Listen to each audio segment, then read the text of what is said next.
So my name is Marloes and I'm from the Netherlands. I've worked here for 1 month and in this time I've been digging clay in several places, here behind the house in the mountains and also at Kafla in the north. And I've been to the glaciers in the south.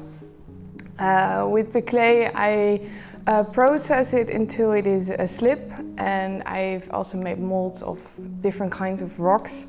And I use then the clay that I find in these molds to reproduce rocks.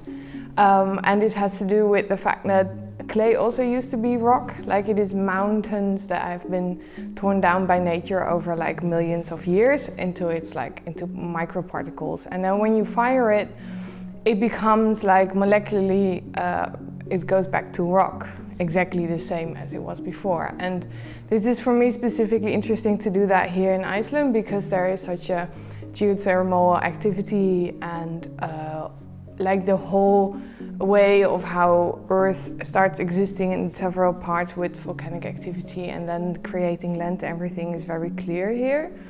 So I wanted to work with that. And I wanted to make this whole cycle of deep time visible because Iceland is such a young country in a way.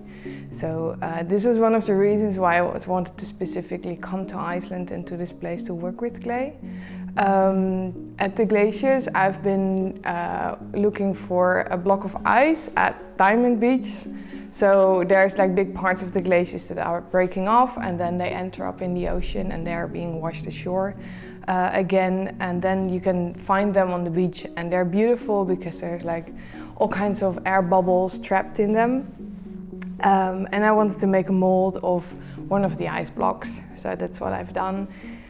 Basically to be able to recreate it, that at a certain moment in time where all the glaciers are gone, which is happening very quickly also in Iceland, you still have like this kind of fake and futile attempt to be able to save something of this process.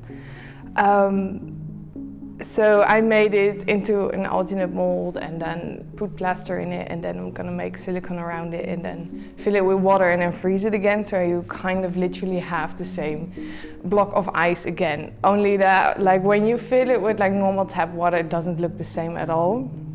Because glaciers are being made by snow that's being pressed down. So they're like crystal clear and they're really beautiful and there's like little air bubbles trapped in it.